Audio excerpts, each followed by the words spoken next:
kiiska ikraan tahliil adigu ma joogto وجويس waayahay inta badan waxyaabaha dadka ku soo dhacaya oo waliba maray maxkamad ay ama garyaqaankood inta badan sheegay oo lagu eedeeyo waxa kamida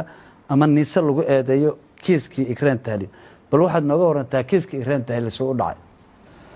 وما ستة هرتو هو كيس مهم وايو كيس كاسو وحو كدوين يا كيسس كي دعي أما اللي باتوني كي هيادة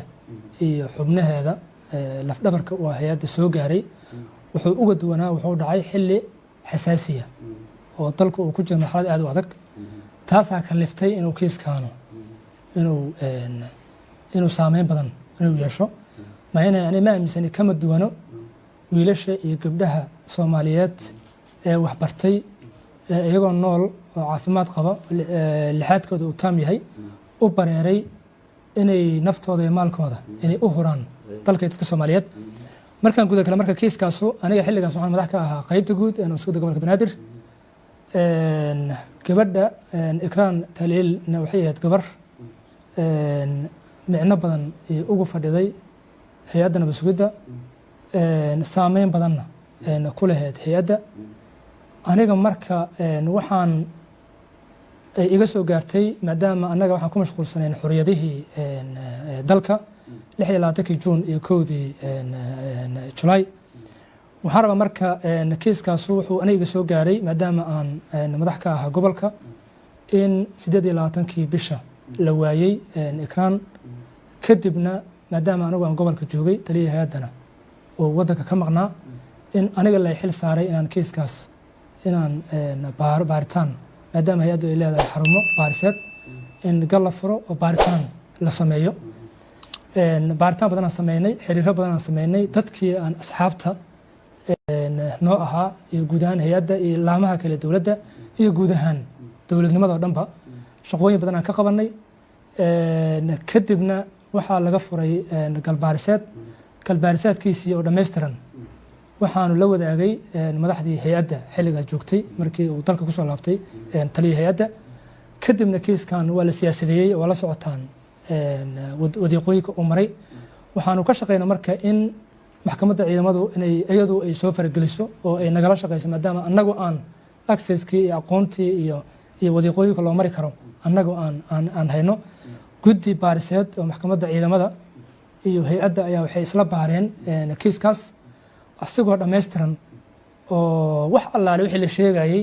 oo documentary maxkamadda ciidamada way yaalaan hay'adda nabad sugidda way yaalaan wuxuu marka ka duwan yahay kiisaskii kale waa kiis gal leh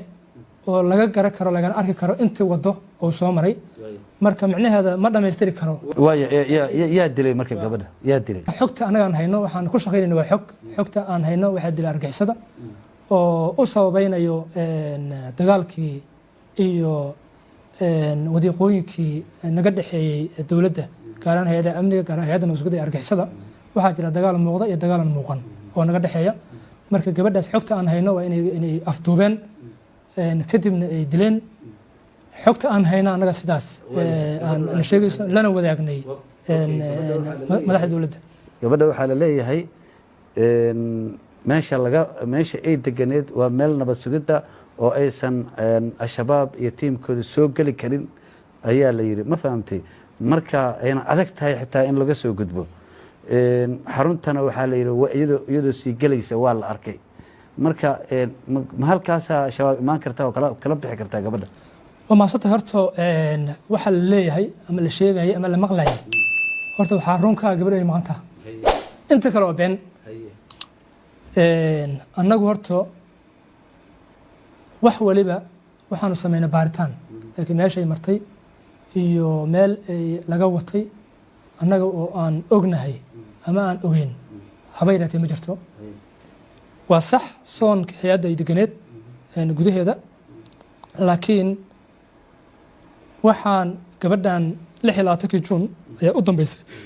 waxaana la tabay oo baaritaan la sameeyey oo laysku wareeray oo muddo la shaqeynayay annagu siyaasadeynta iyo bannaanka waxa ka socda ka hor hay'adda waqti badan gelisay gabadhan inay dalka ka baxday inay meel ay laga watay iyo meel ay martay cid og haba yaraatee oo jirtaa ma jirto kaliya inay gabadhu maqan tahay baaritaan la sameeyey xogta la helana ay heeday inay afduubeen ay u gacan gashay shabaab lagu yaqaano waxaa ka mid ah in qofka ay dilaanna ay ka run sheegaan qofka aysan dilinna ay dhahaan ma aanaan dilin al-shabaab waxay tiri anugu gabadhaas ma aanaan dilin marka xogtiina ma ku darsanteen inaan in ay al-shabaabba sheegtaba gabadhan annaga shaqo kuma lihin dilkeeda waa maadsan tahay horta cadow aad darisan tihiin sifo kasta uu kugu dhibaatay karo uu ka shaqaynaa argixisadu inay tiraahdo annagu gabadhaas ma dilin waxay ka arkeen dantooda micnaheeda maaha inaysan gabadhii dhibaatayn micnaheeda maaha inaysan dowladnimada kadib ay dhibaateeyeen ay xubno hay-adda ka tirsan ay afduubteen ay kaxaysteen ay geysteen meelaha ay ka taliyaan waxaan rabnaa horta inay yidhaahdaan annagu maanan dilin maana arkin waa qayb ka mida dagaalka ay nagula jiraan xaruntu ma leedahay iyo meesha sooma lahan CCTV camera sooma lahan oo computer ka shaqeysa waa maasanta horta way leedahay iyo say u shaqeyso iyo intii ka qusaysa kiiskaas isagoo dhammaystiran oo documentary oo gal file ah ayuu wuxuu yaalaa ciddii rabto inay ogaato maxkamadda ciidamada gacanta ku hayso oo maxkamadda ciidamada qalabka sida taliyaha cusubna uu hayaa marka faahfaahin inaan ka bixiyo mar rabo meeshaas lagala xiriiri karaa hooyadii dhashay iyo aabbihii dhalay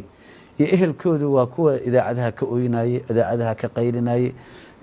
cid la hadashay oon maxaa diiday in lala hadlo la qanciyo waalidka iyo ehelka waa maadsan tahay horta waalidka iyo ehelku dadka way ka duwan yihiin waayo waa waalid iyo ehel xanuun gaara ayay qabaan oo ummadda soomaaliya ay dareemi karaan waxaan rabaa horta aniga ka yaasiin ahaan xiriir waa la sameeyey bilaawga kiiskan ilaa gabadha nolosheeda iyadoo joogto ayaan xiriir fiican aan lahayn hooyada iyo waalidka xiriir aan lahayn in ay maqan tahaba waxay naga soo gaarta annaga waalidka ma in annagu maanan ogeyn oo annagu ulku baalla maanan ahayn in la laayahay meesha inooga timiday waa ehelka meeshaasaan aan shaqada hawsha ka bilownay annagana waa la xiriirnay intii aan hawshaan aan wadnana tillaab kasta ee nagu soo kororto iyo wax waliba oo nagu soo baxo waan la wadaagaynay ehelada balse hadalkooda iyo tiiraanyadooda iyo lama qiimi karo waayo waa waalid oo ii sheegeen laguma qiimi karo inay xun yihiin inaysan yihiin waxaa lagu qiimi karaa kaliya inay yihiin waalid iyo walaal xanuun badan dareemayo arrintaasuna arrin uguba hay ahaaday oo wax hore u dhacay xataa maysan ahayn marka waxaan leenahay xanuunkaas wuuna soo wada qabtay anigana si gaara ayuu ii qabtay sababtoo waxaan ahayn asxaab waxaan ahayn shaqo wadaag mana aaminsani aniga inaanu ii sheegeen ikraan sifa lagu dhibaatay karo oo dowladnimada gudaheeda lagu dhibaatay karo aniga aan ogahay ma jirto waxaan rabaa marka inaan bulshada aan la wadaago inaysan waxa la sheegayo inaysan waxba ka jirin oo marka laga reebo inay gabadhii in la waayey oo la leeyahay iyo inay xubin ka ahayd xubnaha firfircoon qaabka madaxda nisa ay u wajaheen kiiskaasi macal fahad iyo adigoo markaasi macnaha ragga lagu eedeynay ahaayeen marka aad eegto iyo qaabka uga fal celiyeen oo sidii la rabay ma uga fal celiseen macnaha hooyada iyo aabbaha waxaa ku fillayd iyo keliya inaad tiraahdaan ood ku qancisaan gabadha meydkeedii xataa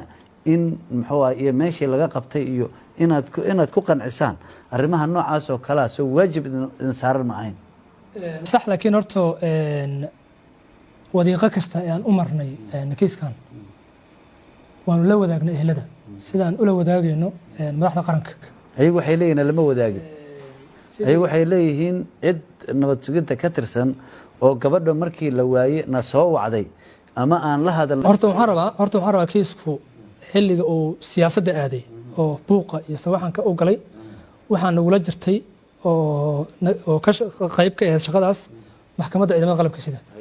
marka waa dareemi kartaa kiis guddi heer maxkamadeeda kiisay qabanayaan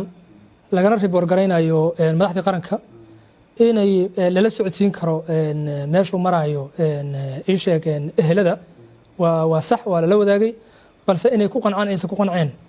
haddii ay noqoto kiiskii ikraan tahliil maadaama ay waalidiintooda iyo dadkooda leeyihiin waa ku dacwoonaynaa maxkamad in inta laga furo in muxuu ahay maxkamaddii aada idinkuna ka garbaxdaan ma laga yaaba horta waa mahadsan tahay horta kiiskaasu wuxuu ahaa kiis culeyskiisa wata annagu horta cid aniga wax ii haysataana ma ogeynba shalana ma ogeyn haddana ma ogeyn marka laga reebo barbagandada iyo buuqaysa waxanka waxaan rabnaa horta waxa laga shaqaynayo haddaanan la fahansanayn dhibaatada ay leedahay anigu waxaan aaminsanahay waxaan ka shaqaynaya waa aqaana dhibaato aniga aan geystay ama dad aniga ilamida ay geysteen oon ogaya haba yaraatee ma jirto waxaan markaan isleeyahay kiiskaas wuxuu ahaa kiis dad si qaldan loo adeegsanayo oo la adeegsanayo maahina kiis qof dhibaatada gabadha u geysatay hadday jirto annaga naftigeena shalana diyaar u ahayn inaanu ii sheegeen inaanu ka hortagno welina annaga yaa diyaar u ah waxaan rabaa marka waa ogeeday in shalay hebelaa dilay hebelaa yeelay meelayso jirin markii laga shaqeeyey kadib